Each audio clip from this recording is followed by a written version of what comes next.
Hello and thank you for returning to MMA Alerts. First up for today, we have Tom Aspinall corresponding with Jon Jones. Even though Jon Jones is now the undefeated heavyweight champion of the UFC, Tom Aspinall isn't stopping him from trying to get a bout with the contender for greatest of all time. Please hit the like button on the video before we go any further, it will much appreciate it. If you've been following the MMA scene for any length of time, you're probably aware that critics and fans have been demanding a fight between Jones and Aspinall. In the aftermath of Jones's shocking submission of Miocic at UFC 309, Aspinall quickly continued his demands for a title unification bout between Bones and Jones. For example, this is what the interim champion said during the UFC 309 post-fight program. "Well, I was staring straight ahead at the UFC brass as Jon Jones gave his speech. Dana White and Hunter Campbell glanced across at me, winked and turned to face me simultaneously. That, in my opinion, indicates the imminent arrival of something significant. As far as UFC fights go, this one is the biggest. I am astounded. This could be the most high-profile mixed martial arts bout of all time. Jon Jones may not be interested in that, in which case I am unsure of our next steps. This is the battle to win, and everyone is aware of it. This is the battle that the masses desire. The UFC is hoping for this fight. The fans are hoping for this bout. This conflict must be resolved immediately." Also, Aspinall brought out Miocic's slowness as a result of age while talking about the fight with TNT Sports. "To tell the truth, that was intentional. It was my expectation all along. To be very forthright, I believe the stoppage could have occurred in the first half of the game while he was playing half guard and achieving textbook results. Those elbows of Jon Jones's are looking great. Truthfully, Stipe was too sluggish and elderly, and all he was doing was running at him with rudimentary boxing skills." While taking stock of Jones's appearance at the New York City event, Aspinall nearly admitted that the explosive heavyweight believes he will have the speed advantage in their bout. "The speed was noticeable. I won't say much because it's quite unlikely that he can." Aspinall went on to say that UFC heavy hitter Dana White was silently approving of his actions. "Simply put, we are here to help you." During Jones's discussion about his future plans, Jon Jones was mentioning the next fight, and I could see that the bosses were giving me subtle looks. To me, that is very meaningful. Not only that, but Aspinall also spread the word about this surprising development. "Dana is the other UFC executive. Hunter, should I meet with her?" Jon Jones's genuine agreement to fight Aspinall is the next obvious question.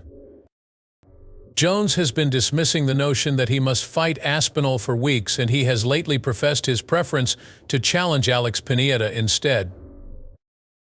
But as many had predicted, it appears like Jones would be open to fighting Aspinall provided the UFC were to pony up a ton of money for the battle.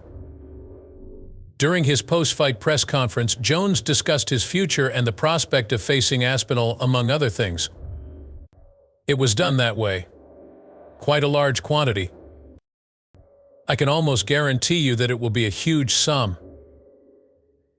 At the post-fight press conference, White was also asked about Jones' remarks, and he appeared extremely sure that the promotion can secure an agreement between Jones and Aspinall.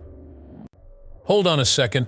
White was not pleased when Jones requested more money to fight Francis Ngannou a couple of years ago. Putting that aside, it is obvious that Alex Pineda has not drawn his name from the hat for the Jones bout just yet. Jones had previously expressed an interest in fighting Poatan, and the light heavyweight champion reshared footage of him doing so on social media. However, your opinion matters. In early 2025, will Jones vs. Aspinall ultimately take place? Latest UFC news? What follows is a list of fights that have either taken place or been punted from the UFC schedule. Recently, speculation has been circulating online regarding Nick Diaz's future fight schedule. He was scheduled to face Vicente Luque on December 7th. A disturbing video of a shirtless Diaz trying to set something on fire on the street recently went viral, which has stoked speculation. The MMA legend's possible struggle with addiction was raised in light of this. Dana White denied knowing about the fight cancellation when questioned about Diaz at the UFC 309 post-fight news conference.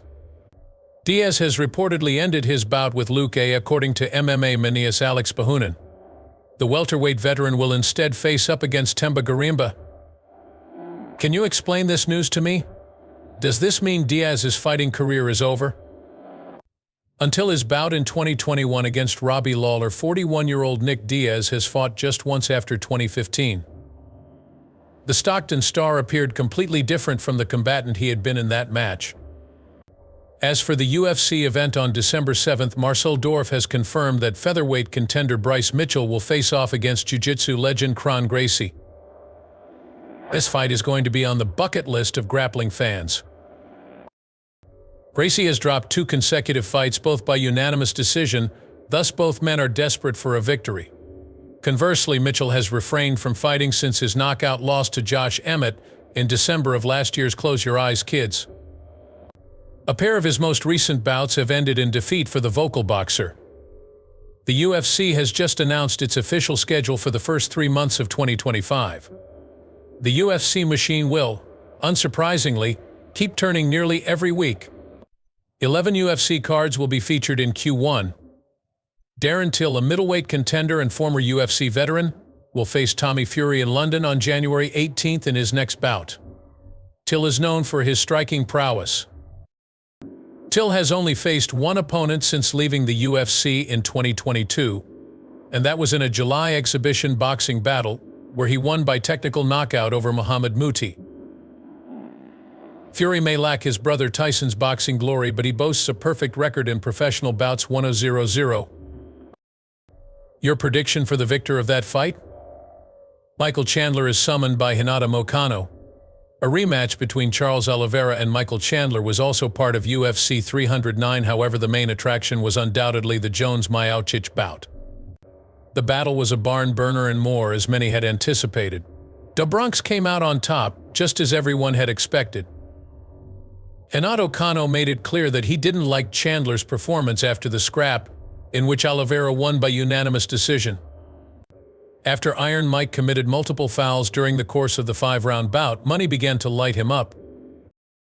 In the latter stages of the bout, Chandler slammed Oliveira with hammer fists, several of which seemed to land on the back of the head, and the referee failed to properly poke Do Bronx's eye at one point. Michael Chandler's foul total in yesterday's altercation with Charles is astounding. The practitioner pokes the eye, hits the back of the skull, and grasps the cage. Strict punishment is in order if he does that again in their next confrontation. Are you in agreement? If Chandler fouls in his next fight, should he be fined a hefty sum? Is Moicano's reprimand justified in your opinion? Putting that aside, who would you like to see Chandler go off against next? Do you think Chandler will fight again after his most recent defeat, especially since Dana White has stated that Conor McGregor will not fight again until later in 2025? A note is sent to Stipe Miocic by Francis Ngannou. Stipe Miocic and Francis Ngannou fought twice in the octagon, but after Miocic retired after losing to Jon Jones at UFC 309, the Predator showered accolades on Ngannou. After Ngannou destroyed a string of UFC heavyweights in 2018, he and Miocic finally squared off.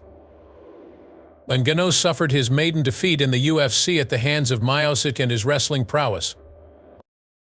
But things turned around drastically in their rematch 3 years later when Ngannou savagely knocked out the famous fighter in the second round. As many had predicted, the former champion declared his retirement from mixed martial arts after Jones submitted Miocic at UFC 309. It was because of it that Ngannou decided to post this statement on social media. My deepest gratitude goes out to you, champion Stipe Miocic, for everything that you have done for our sport and, more importantly, for the grace and dignity that you represent. Our fights have made me a stronger fighter, and for that I am glad. Years of practice taught me more than those brief periods. Wishing you the very best in all your future pursuits and a happy and healthy retirement. The former UFC champion and current PFL ruler has made a very refined remark. It was obvious after Ngannou's loss to Miocic that the fearsome slugger put a lot of time into improving his wrestling skills, and he has utilized those skills to win since then. MMA fans attacked Dana White for bonus payments. Performance of the night bonuses were awarded to Jon Jones, Oban Elliott, and Ramiz Brahimaj by Dana White following UFC 309, while Fight of the Night was won by Michael Chandler and Charles Oliveira. This is the 20th fight night bonus for De Bruynx, which is an absurdly incredible feat. That also implies that his UFC earnings have increased by more than $1 million. However, not everyone thinks that White and the UFC are paying top-tier competitors like Oliveira what they deserve. Here are a few more responses to the news that was shared online. Really, Dana White is a sleazy hole. He loses money every week betting millions, but he still can't pay his boxers. That must be per battle, dude.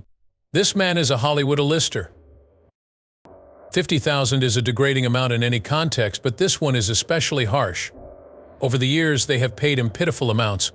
All this time, Jake Paul made $40 million while actual combatants barely get a stipend. That is quite disheartening. Naturally, this isn't the first and certainly won't be the last occasion that the UFC's financial model has been the subject of scrutiny. According to reports, fighters receive a significantly smaller portion of the promotion's earnings compared to other professional sports. However, your opinion matters. Is the UFC finally going to pay back its fighters? A larger sum for fight night bonuses, or should the corporation just increase the purses for all competitors? In response to Dana White's tirade, Jake Paul retaliates. After Jake Paul's fight with Mike Tyson, you would have believed the verbal sparring between White and Paul had ended. During their months-long feud, White has criticized Paul's boxing record and cast doubt on whether the YouTuber is indeed a popular combat sports attraction. In the meantime, Paul has been critical of White on multiple occasions for his promotion of fights and the UFC's remuneration policy for athletes. It was expected that White would be asked to remark on Paul's victory over Tyson during the post-fight presser for UFC 309. A portion of Dana's remarks are included here. That was correct, Mike Tyson. Michael, I informed him you're nearly 60 years old. You believe this child is going to harm me? He asks. He isn't nice. He will not be able to incapacitate me. This is not something he will do. He was visible to you. While descending the item, he lost his footing. Climbing the stairs was a challenge for him. Braces for his knees were on. Even Jake Paul was helpless against him. It was a windfall for him. People are mad, and I know it. On a Saturday night, you remained in, but you were not charged for it. Do you understand? Plus, this is what Mike Tyson brings: financial success for all. The bright side with Jake Paul, I mean, come on, you guys already know is Mike Tyson. Indeed, he was correct. No amount of Jake Paul could harm him. Shortly after Paul retaliated, the divisive celebrity took to social media to respond to White's claim that Tyson was mostly responsible for Friday's huge earnings. It appeared that our gate was larger than any UFC event in their 30-plus year history. The culminating event in Mike Tyson's professional career. This was Mike's most attended event to date. Biggest audience for Mike's whole career. Outside of Las Vegas, this is the largest combat sports gate in American history. Dancing is a team sport. Paul also made use of the occasion to review White's accomplishments in the boxing world thus far. For all of Dana White's professional life, he has promoted boxing fights. It is imperative that these nut riders educate themselves. His TV program was a flop. With that worthless Irish fighter he's endorsing, he couldn't sell 4,000 tickets in Dublin. Above all, he is not a warrior. To Dana, he is first, both encourages and discourages. Now Conor McGregor is being held captive. Pardon, Conor. Do you see any significance in the feud between Paul and White? Would you say that it's fair? No matter your stance on the matter, Arash Makasi made a valid point on social media when he said that Paul has virtually solely fought men well past their prime. Hey Jake, the ages of Paul's current and former boxing opponents. Defeated Nate Robinson, 40, a former NBA player. Dethroned Ben Askren, 40, a former mixed martial arts fighter. Take down 42-year-old Tyron Woodley, a former mixed martial arts competitor. Defeated Anderson Silva, 49, a former mixed martial arts contestant. Boxer Tommy Fury, 25, defeated me. Defeated Nate Diaz, 39, a semi-retired mixed martial arts professional. Defeated 58-year-old boxing veteran Mike Tyson. What transpired during the last-minute cancellation is revealed by Eric Anders. After waiting patiently for the announcement that Eric Anders would not be competing at UFC 309, fans were dealt a cruel blow. Chris Weidman, the former middleweight champion, would face off against Anders. Just that Anders had pulled out owing to a health problem was broadcasted. This was followed by the middleweight sharing a social media video in which Anders detailed his ordeal with food poisoning.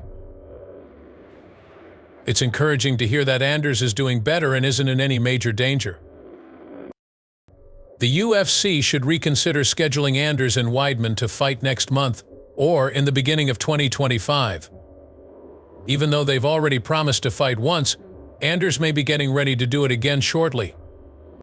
In addition, Weidman last fought in March, recording a technical knockout victory over Bruno Silva. Anders, on the other hand, hasn't fought since March when he defeated Jamie Pickett via decision. Would you rather the UFC reschedule this fight or try something else for the promotion? After Tom Aspinall inadvertently revealed his compensation for serving as the undercard at UFC 309, the mixed martial arts world responded.